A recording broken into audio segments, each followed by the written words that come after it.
Sa dinami-dami ng running watch na pwede nating mabili ngayon sa merkado, isa itong hawak ko ngayon na Amazfit Bip 6. Sa masasabi kong pinaka-affordable, pero hindi siya nagkulang sa running features na magagamit natin sa ating mga training o kaya sa ating race events. So samahan nyo ako sa unboxing at first impression ko nitong Amazfit Bip 6, especially kung nagbabalak ka or naghahanap ka ng affordable running watch. Actually, hindi ito yung legit na unboxing talaga kasi nagamit ko na siya. So bukas na itong box na to, nagamit ko na siya, and so far, so good.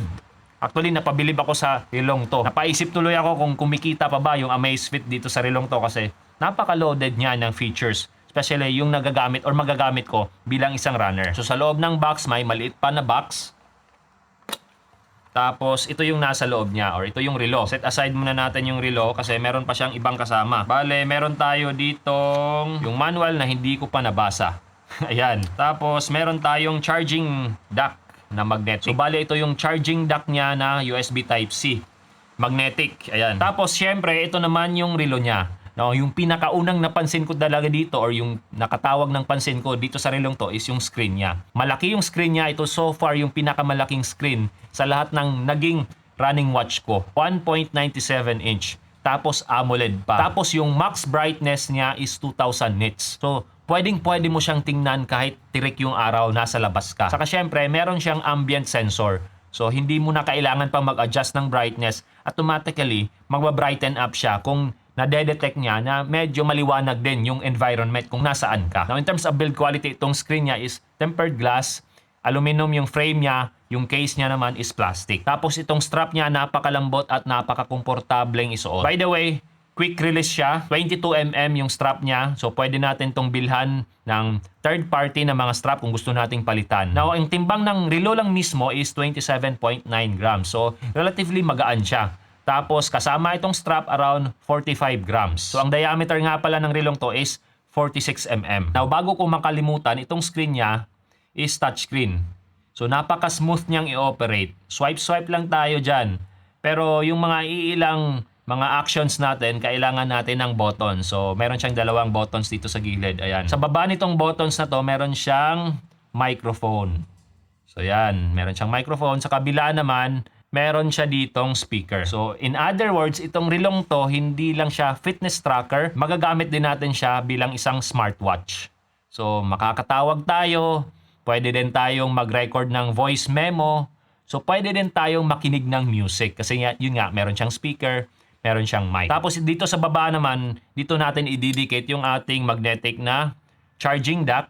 Ayan. Saka, kung mapapansin nyo, meron siyang sensor dito.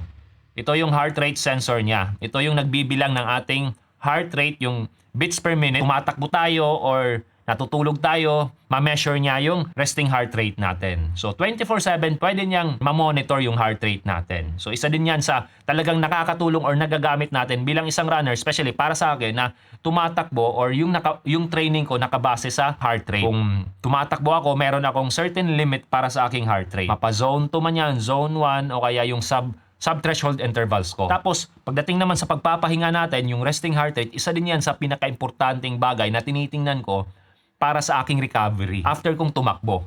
Now, speaking of takbo, actually, hindi lang running yung pwede nating pagpilian na activity sa relong to. Andyan yung walking, andyan yung free training, high rocks, strength training, treadmill, outdoor cycling, indoor cycling, swimming, track run, climbing.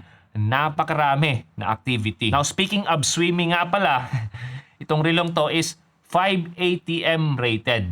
So, pwede itong mabasa sa ulan, pwede natin itong ilublob sa tubig, maliligo ka sa banyo, pwede, maghuhugas ka ng plato, pwedeng mabasa itong relong to. Now, in terms of battery naman, around 340 mAh yung capacity niya. Now, according to Amazfit, hanggang 14 days yung battery life niya. So, hindi mo kailangan siyang i-charge every day. So, actually, kung naka-battery saver mode siya, pwedeng umabot ng around 26 days itong relong to. Now, kung gumagamit ka naman ng GPS, kunwari, nasa race ka, tumatakbo ka, ultra-marathon yung sinasalihan mo, hanggang 32 hours yung kanyang battery life. Now, since napag-uusapan na rin lang naman yung GPS, syempre, meron siyang built-in GPS na magagamit natin sa ating mga takbo. Actually, yung GPS din niya, magagamit din natin sa offline navigation. Kasi itong relong to, meron din siyang offline na map na pwede nating i-download.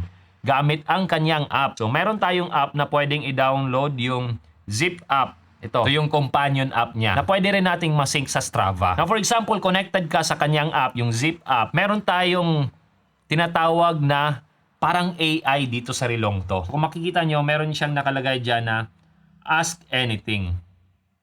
So press natin yung Ask Anything. What is the weather like today? It is rain now at 25 degrees Celsius. The high is 25 degrees Celsius and the low is 23 degrees Celsius. Sumasagot siya. Meron siyang parang voice assistant or AI assistant na pwede nating tanungin. Actually, hindi lang pagtatanong, pwede din natin siyang i-instruct. Brighten up the display. Ayan. I increased the screen brightness. In-increase niya yung screen brightness. So, yun yung sinabi ko kanina na napaka-loaded itong rilong to na napatanong tuloy ako kung kumikita pa ba yung Amazfit dito sa rilong to.